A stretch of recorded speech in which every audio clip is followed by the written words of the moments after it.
Baik, selamat sore semuanya. Senang sekali bisa bertemu kembali dengan kalian. Bagaimana kabar kalian hari ini? Selamat sore Pak, saya merasa sedikit lebih baik sejak pertemuan terakhir ini. Sama Pak, saya juga merasa lebih tenang setelah berbagi minggu lalu. Nah, itu kabar yang baik ya, Riko dan Vivi. Terima kasih telah berbagi. Bagaimana dengan yang lain? Saya masih merasa cemas Pak, tapi saya siap untuk sesi hari ini. Saya juga Pak, rasanya lebih nyaman berada di sini sekarang. Terima kasih Teddy dan Nana. Kehadiran dan keterbukaan kalian sangat berarti. Sebelum kita melanjutkan, mari kita ingat kembali apa yang telah kita bahas minggu lalu. Kita berbicara tentang pengalaman pribadi terkait perselingkuhan dan bagaimana hal itu mempengaruhi perasaan serta pola pikir kita. Apakah ada yang ingin menambahkan atau merefleksikan kembali apa yang telah dibahas? Saya Pak, saya masih teringat sama pembahasan tentang memaafkan tanpa harus melupakan. Itu membantu saya memahami perasaan saya sendiri Pak. Terima kasih Harca, itu poin yang sangat penting. Memaafkan bukan berarti melupakan, tetapi menerima kenyataan tanpa membiarkannya mengendalikan perasaan kita. Sekarang mari kita lanjutkan dengan sesi hari ini. Kita akan fokus pada bagaimana mengidentifikasi dan mengubah pola pikir yang tidak rasional menjadi lebih sehat. Siapa yang ingin memulai dengan berbagi pikiran atau perasaan yang masih mengganggu? Saya Pak, saya masih merasa bodoh karena terus bertahan dengan dia yang berkali-kali selingkuh. Terima kasih Aisyah atas keberanianmu untuk berbagi. Perasaan itu sangat valid. Apa yang membuatmu merasa seperti itu? Karena saya tahu dia tidak akan berubah, tapi saya tetap berharap dan bertahan. Saya mengerti, kadang kita terjebak dalam harapan bahwa cinta bisa mengubah seseorang. Namun, penting untuk menyadari bahwa perubahan harus datang dari dalam diri. Bagaimana perasaanmu sekarang setelah menyadari hal itu?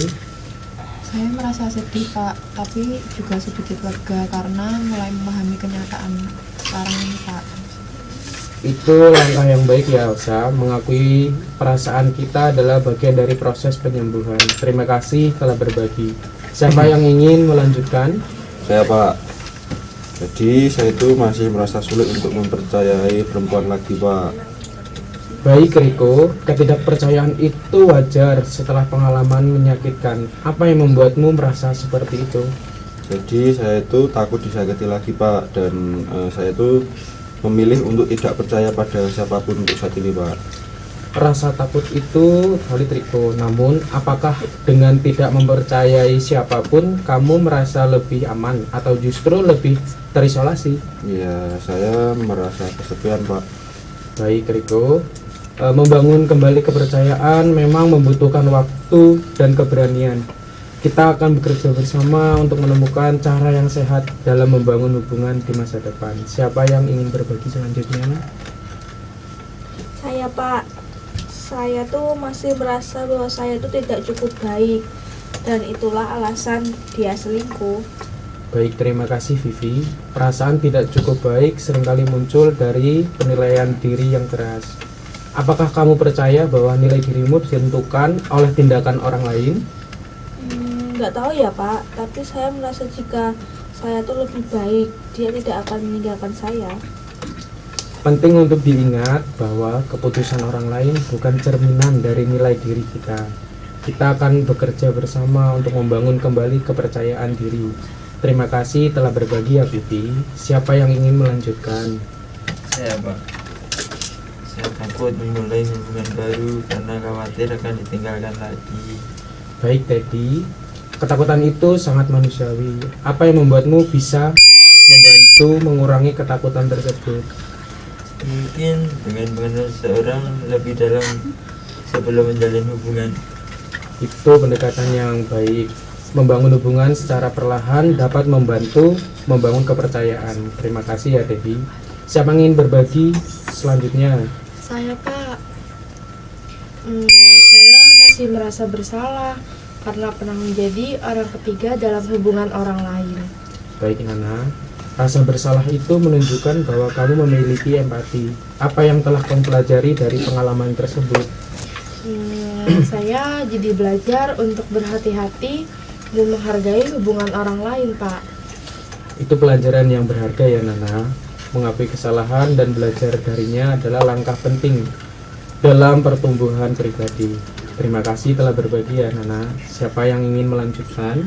Ya Pak, saya tuh mau memaafkan tapi sulit juga buat melupakan pengkhianatan itu ya Pak.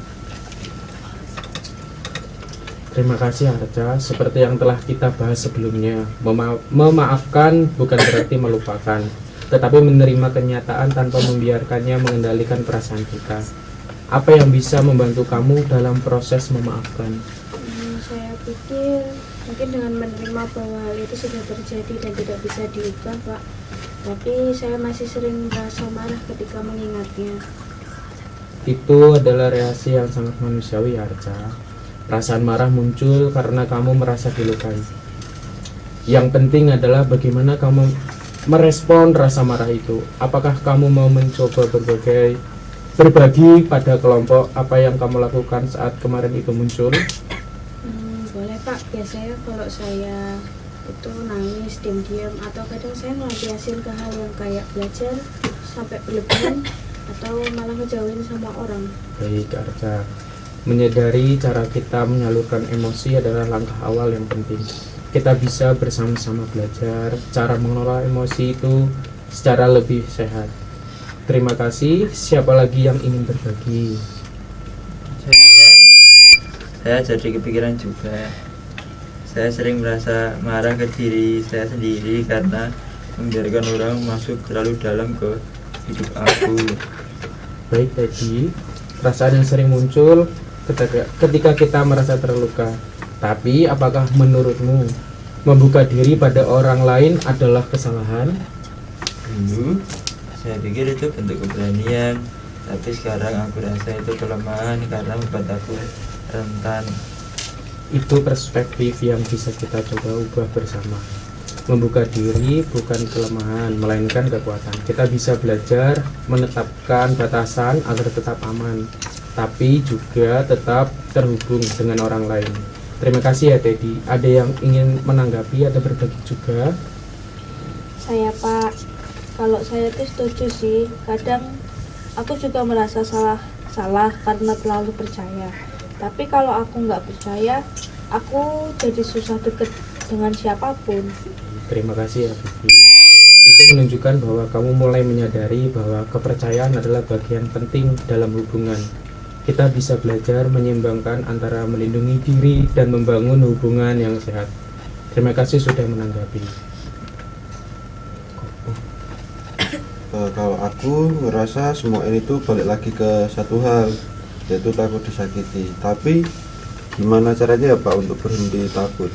Pertanyaan yang bagus Riko. Rasa takut tidak bisa kita hilangkan sepenuhnya, tapi kita bisa belajar untuk tidak dikendalikan olehnya.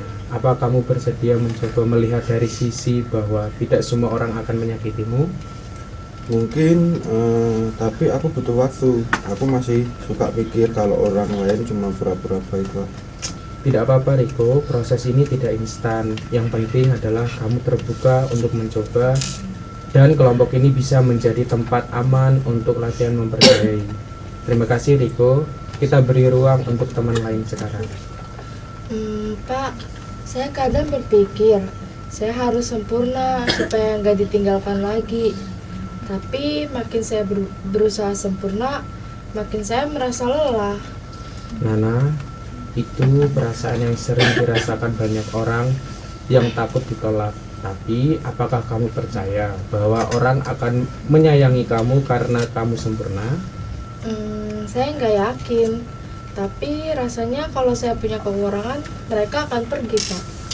Baik Nana, kita akan bantu kamu untuk menumbuhkan keyakinan bahwa kamu layak diterima apa adanya. Bukan karena kamu sempurna. Kesempurnaan bukan syarat untuk dicintai. Bagaimana perasaanmu setelah mendengar itu? Agak lega sih, tapi tetap masih susah buat percaya, Pak. Itu sangat wajar ya. Proses perlahan dan kamu tidak sendiri. Terima kasih Nana. Siapa yang ingin menyambung? Pak, tadi waktu Nana cerita, saya jadi mikir, saya juga sering berusaha keras supaya kelihatan kuat, padahal di dalam saya rapuh. Baik Elsa, apa kamu merasa kamu tidak boleh terlihat rapuh? Iya Pak, saya takut orang akan menilai saya lemah. Boleh saya tanya ke kelompok, menurut kalian, apakah menunjukkan rapuh itu hal yang buruk? Enggak sih, malah saya jadi merasa bisa lebih dekat kalau tahu orang lain juga punya luka. Saya juga merasa gitu ya Pak. Kadang justru karena kita jujur, orang lain jadi bisa merasa dengar. Nah, Elsa, dengar tanggapan teman-temanmu tadi. Apa yang kamu rasakan setelah mendengarnya? Saya merasa lebih tenang sih Pak. Mungkin saya nggak harus selalu kuat sendiri ya. Benar sekali Elsa, kekuatan itu bukan hanya soal bertahan, tapi juga soal tahu kapan harus berbagi. Terima kasih untuk keberanian. Saya ingin kita semua mencoba satu latihan sederhana.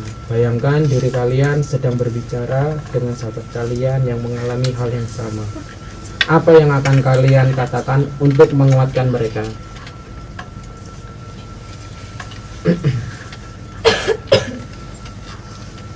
Aku akan bilang, kamu pantas dicintai dan tidak salah karena percaya. Baik, selanjutnya. Saya akan coba Pak, walaupun agak sulit. Tidak masalah, yang penting adalah mencoba. Siapa lagi yang ingin mencoba latihan ini? Saya Pak, saya akan bilang ke diri saya, tidak semua orang akan melukai. Aku boleh memberi kesempatan baru. Itu luar biasa Riko, kalimat itu bisa jadi afirmasi baru untukmu. Terima kasih ya. Aku akan bilang ke diriku sendiri Pak, kalau aku layak untuk dimaafkan dan belajar dari kesalahan. Itu kalimat yang sangat penuh kasih. Terima kasih Nana. Siapa lagi? Saya Pak, Baik, saya akan bilang, kamu boleh takut, tapi jangan biarkan itu mengendalikan hidupmu. kalimat yang sangat kuat ya Dedi. Itu bisa menjadi penuntun untuk langkah-langkahmu ke depan. Kalau dari saya Pak, kalau luka itu tidak menentukan siapa kamu, tapi kamu lebih dari itu. Baik saja, kamu menunjukkan pemahaman yang mendalam. Kalau saya Pak, saya akan bilang berhenti menyalahkan dirimu, kamu sudah cukup berjuang. Itu kalimat yang sangat menyentuh ya Elsa. Kalian semua telah menunjukkan keberanian luar biasa. Saya bangga pada kalian semua. Hari ini kita telah menyaksikan betapa kuatnya kalian dalam menghadapi ketakutan, luka dan keyakinan yang selama ini membatasi kalian. Kita belajar bahwa pikiran kita, jika tidak kaji ulang, bisa menciptakan realitas yang menyakitkan. Tapi kalian telah menunjukkan bahwa kalian mampu melihat lebih jauh, menantang pikiran-pikiran irasional, dan menggantinya dengan keyakinan yang lebih sehat. Kita sudah melangkah dari sekedar mengenal luka menjadi memahami cara kerja pikiran kita dan bagaimana kita bisa merespon lebih bijak. Ini bukan akhir, melainkan awal dari perjalanan untuk mencintai dan menghargai diri sendiri lebih dalam. Sesi hari ini sampai di sini dulu. Saya ingin kalian selalu mengingat tentang kalimat-kalimat positif yang kalian ucapkan tadi. Tulis di tempat yang bisa kalian lihat tiap hari. Dan minggu depan kita akan melanjutkan dengan sesi berikutnya. Apakah kalian siap? Siap. Baik, terima kasih atas partisipasi dan keberanian kalian. Sampai bertemu minggu depan dan jaga dirimu baik-baik. Terima kasih Pak.